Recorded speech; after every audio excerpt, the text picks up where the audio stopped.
are in the park. It's your old pal Jizzo here with the early morning joggers and, of course, the creeps. Some say that there are no more rock stars anymore, that the term rock star has been diminished and diluted over the years to where it doesn't have the same meaning that it used to when I was a kid. Back then, a rock star was unapproachable, unattainable, unreachable. Rock stars were lofty beings perched up on Mount Olympus that us mere mortals could only worship from afar. And when I say afar, I mean like the back of the arena, Rosie, Jizzo holding the binoculars, seeing the tiny figures on the stage. Is that Pete Townsend? Is that Roger Daltrey? Yeah, it's Roger, because I see him swinging his mic, barely. Freddie Mercury, Queen, The Who, Led Zeppelin, and of course, my favorite singer of all time, Ronnie James Dio, RJD, for brevity's sake. RJD with Rainbow, RJD with Black Sabbath, and of course, last in line RJD, solo RJD. I actually had more of a relationship with RJD than the normal fanboy. I actually knew him. I hung out with him even before I started my own career. So that was back in the San Fernando Valley in the early 80s, and it's a good story, and so we're going to talk about it right now. I used to live in Chatsworth, California, back in the San Fernando Valley days. I was in a band that used to rehearse at this place called Harlequin Studios in Northridge. And it had several rehearsal rooms, and it had an old school 24-track recording studio next door for people to do their demos. Now, before you can figure out who you really are as a singer or a songwriter, you always mimic people that you dig, people that you admire. And so a lot of my band's early recordings kind of sounded like Ronnie James Dio, because that's who I dug. You know, my favorite record was Rainbow, Long Live Rock and Roll. We had Kill the King, Long Live Rock and Roll, The Shed, and one of my favorite songs, of course, was Gates of Babylon. Ronnie had it all. He had that tone, he had that range, and he had that fucking swagger. It was killer.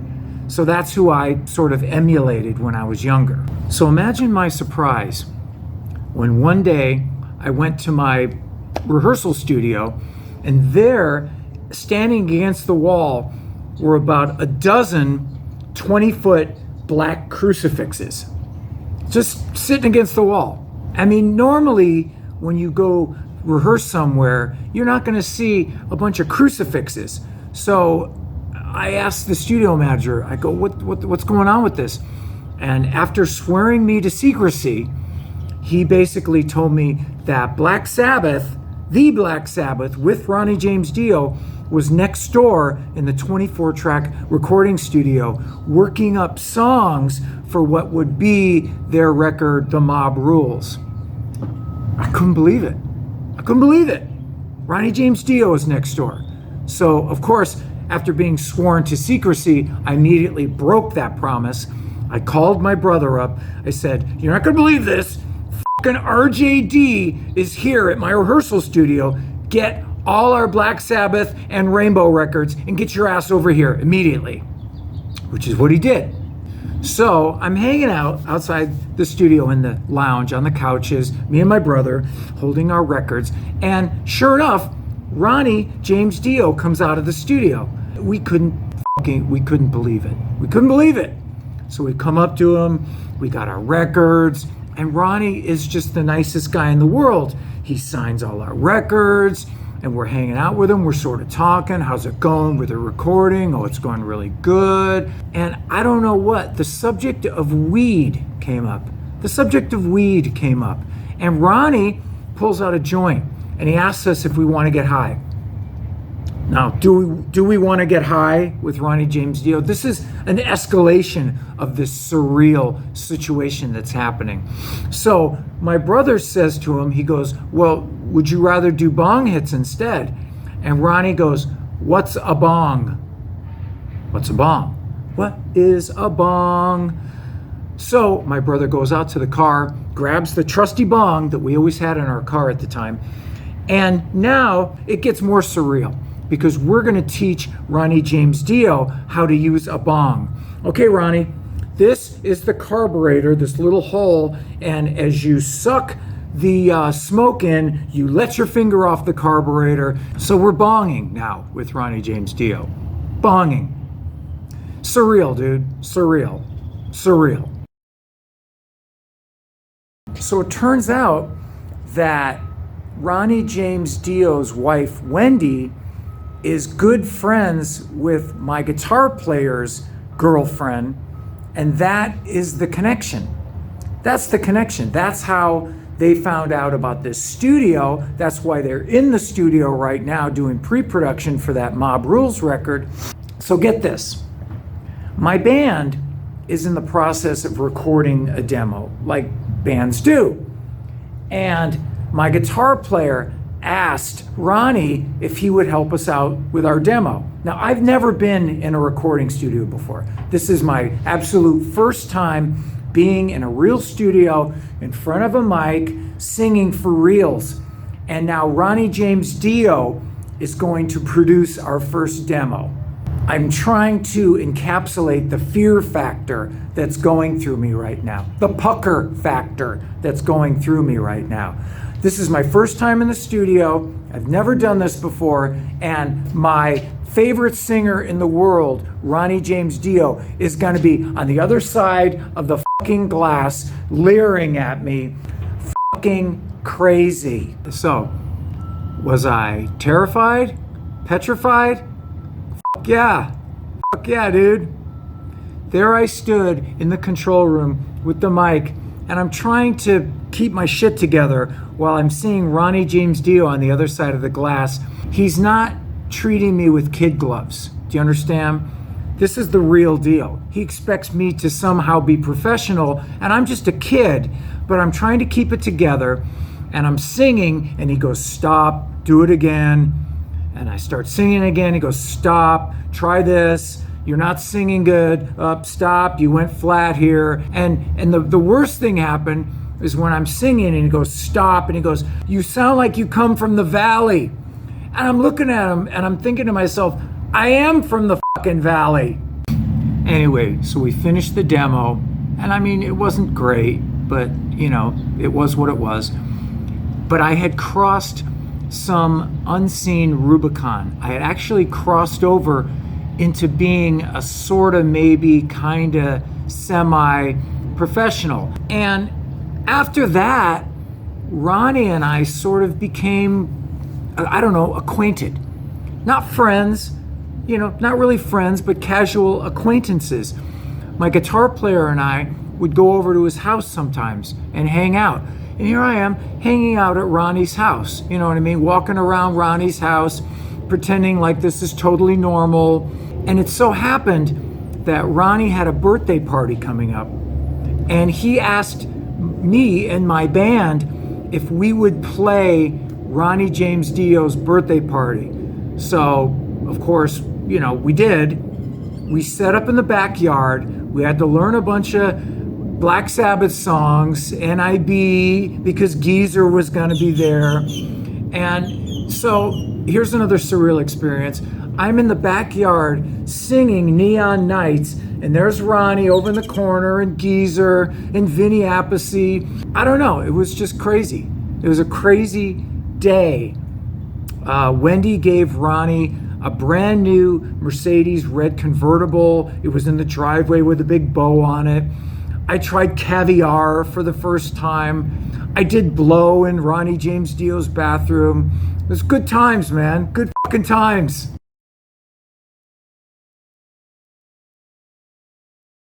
$1990, my first record, Blackout in the Red Room, came out, and it just so happened we were set to open up for Ronnie James Dio in the Lock Up the Wolves tour. And so we went and hung out with him and met him again, and there he was. And I reminded him of that time 10 years ago when we showed him how to bong, and we were hanging out at Harlequin Studios, and I played his birthday party. And I mean, he's sort of remembered. I guess he probably remembered. So get this. So I'm on tour now with Ronnie James Dio, my first time, and it's pretty much my first time playing big places. We had played clubs before when the record came out, but then we made the move up to sheds. And Ronnie was still, pretty big at the time. So we're playing 10,000 seater sheds, outdoor amphitheaters and stuff. And here I am, opening up for Ronnie James Dio. It was fucking great. It was fucking great. Even though Ronnie's fans didn't dig us that much. I've said that before in interviews and stuff. We were not what you would call traditional metal. So we were a little different. And there were a lot of boos and a couple of middle fingers and a couple of catcalls and whatnot, but it was okay. It was okay because I was opening up for RJD. I was hanging out backstage with RJD, and it was all great. I didn't care about the booze. I didn't care about the bottles being thrown. I was playing on stage with RJD. I was on stage with the real deal. Time went on. Flash forward one more time. Grunge came and things changed. All of a sudden, Sunset Strip bands became totally uncool. Even guys like RJD became not as significant as they used to be. Everyone had to scale down. So 1994 comes around, and there I am. My band Love Hate is opening up for RJD again. And like I said, it was scaled down. It was scaled down. No more arenas. It was now theaters and a couple of small clubs. Dio didn't seem to mind. He knew what it was like to have the ups and downs, and he knew that rock and roll was sometimes feast and sometimes famine. So he was fairly good-natured about having to scale down and play the small places. But his crew, they were kind of shitty. They were what you would call rock star roadies. Basically, roadies that are used to playing a certain level of arena, and when they had to go down the food chain, they weren't too happy about it. So what they did was they sort of took it out on us, the opener. We wouldn't get sound checks, we would get our lights and sound cut, we would get short shrift from these guys, and I guess that's how they sort of dealt with it. Whatever.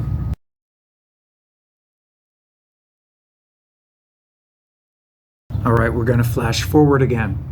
Now it's 1998. My band Love Hate, the four original guys, it's pretty much over. It had ceased to exist. We couldn't support families with music anymore, so a couple of the guys decided that they were gonna move on. That's cool, but I still had that Dio connection, and Wendy Dio was sort of managing me at the time. And so I got myself a version of Love Hate, and we were on the road again, opening up for Dio. This time we were playing cowboy bars and small theaters. This tour for me was very Spartan. We were in a van, in sleeping bags, no amenities, no money to speak of. We didn't even have money for hotels sometimes. We just had to rough it. But I didn't care. I didn't care because I was opening up for Ronnie James Dio again. I was hanging out with Ronnie, and I don't know, that kept me going. So here's an interesting story. Ronnie had a hired gun bass player at the time. I forgot his name.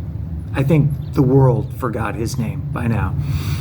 And I met him and his wife at this club in California, Yucaipa. It was called the Crossroads.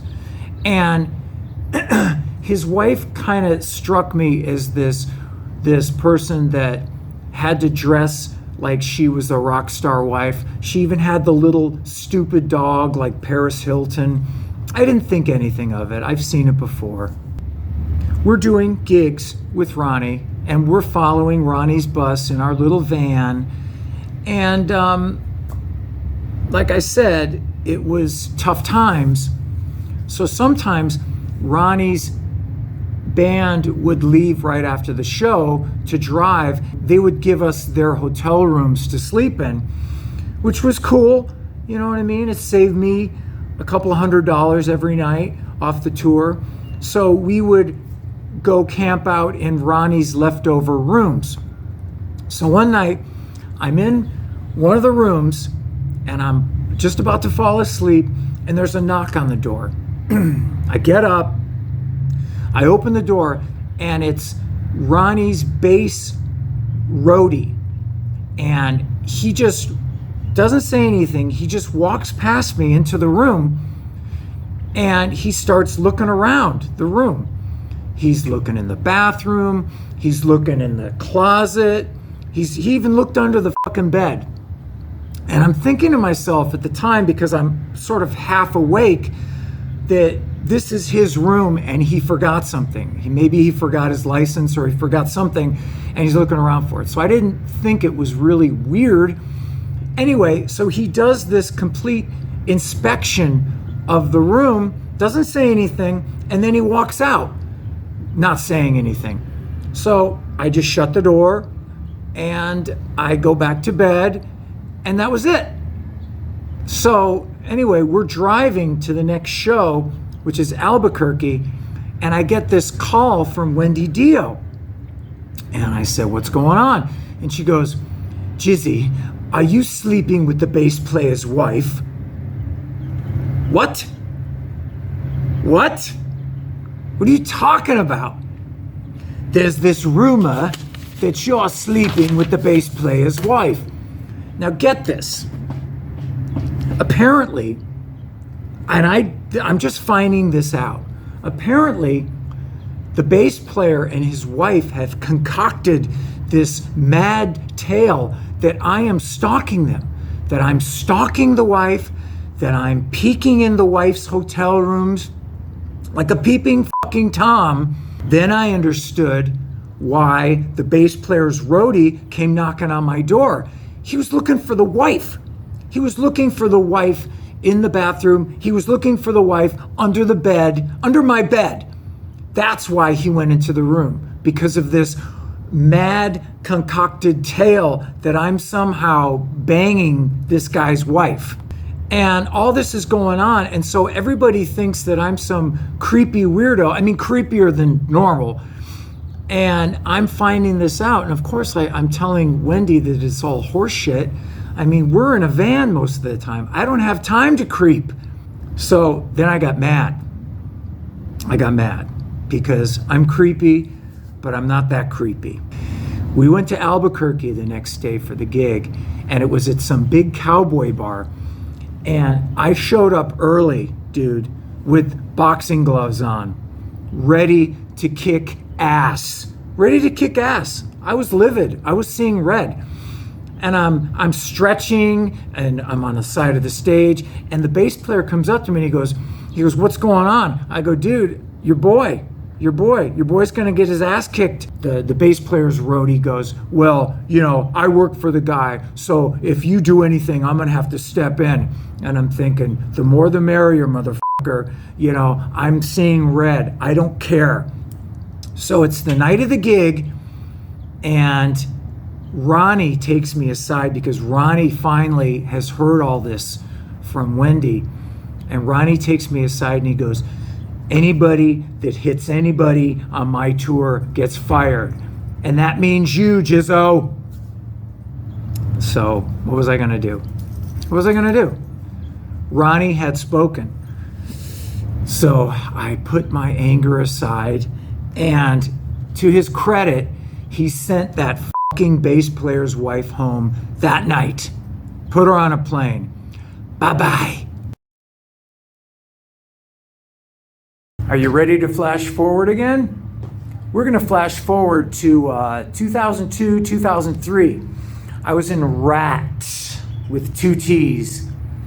And here I am opening up again for Ronnie James Dio and Alice Cooper in Europe. We toured Europe for a couple of weeks, Sweden, Finland. It was pretty awesome. And now Ronnie and I are sort of old war buddies. I hung out with Ronnie in his dressing room. You know, would you care for some wine, Jizzo? Me and Ronnie are drinking wine out of red Solo cups. He's telling me he's going to write his autobiography. I'm telling him I'm writing books and I'm learning to type. By then, I had written a book and I included Ronnie in the book. It was a story called Voices, and I was basically talking about, you know, how I dug Ronnie, and Ronnie had my book on his coffee table at his house.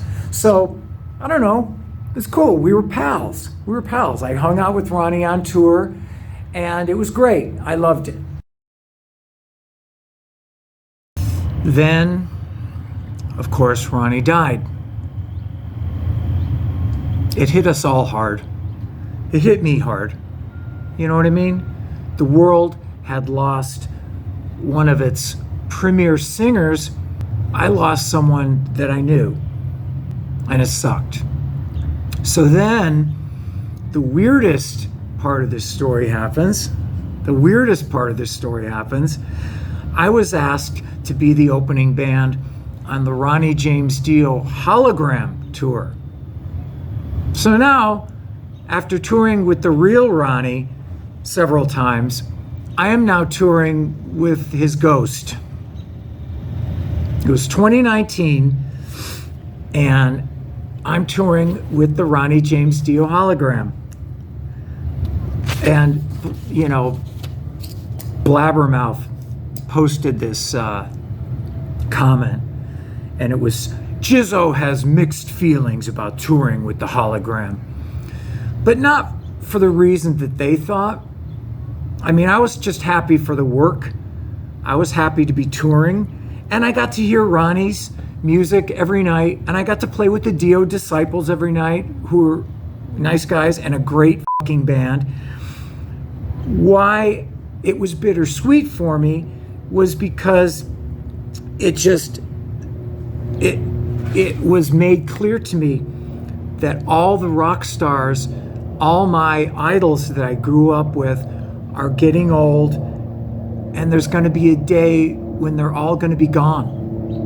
Like Ronnie. There will be a day when Robert Plant and Roger Daltrey and Mick Jagger and Elton John are not going to be with us anymore. Their music will be with us. That legacy will be with us, thank God. But they themselves won't be there. And so touring with the hologram, so-called, was just a bittersweet thing for me, because it really hit home that all of my rock stars, real rock stars, aren't gonna be with us. And that was weird. And that's the weird part. So Ronnie is gone, but his music lives on. It'll always live on. Go watch a young Ronnie James Dio in Rainbow singing Stargazer. It's just unbelievable. It's unbelievable. His tone, his range, it's absolutely magical. He was one of the best singers on the planet and one of the nicest guys in the world. And I actually knew him. I knew him. And that's something I get to have. And I learned so much from him as a singer. I absorbed it. I learned how to hustle. I learned how to act. I learned how to treat fans. You know, even when you're tired, even when you're exhausted, you have to set aside your shittiness and you have to be nice to people because they dig your music, man. And this, for them, this is a special moment, you know, taking a picture or signing an autograph or something like that. So Ronnie was one of the best examples of that, because he really knew how to comport himself when it came to dealing with the fans, and how to be, because that's part of the business. You learn how to comport yourself in a business that cares not for your feelings. You know what I mean? Music is sometimes a very brutal and unforgiving business. And the hardest thing to do is to thrive and survive and to always strive for excellence. No matter what situation you're in, you have to treat every gig like it's your last, because you know what? It might be your last. Unfortunately, it might be your last. So to RJD, I say cheers, and I will see you in rock and roll Valhalla one day, and we will raise our mugs and we will sing songs and we will pay respect to those who came before us and the legacy and the love of rock and roll. So it's your old pal Jizzo, and I'm freezing, and I will see you soon.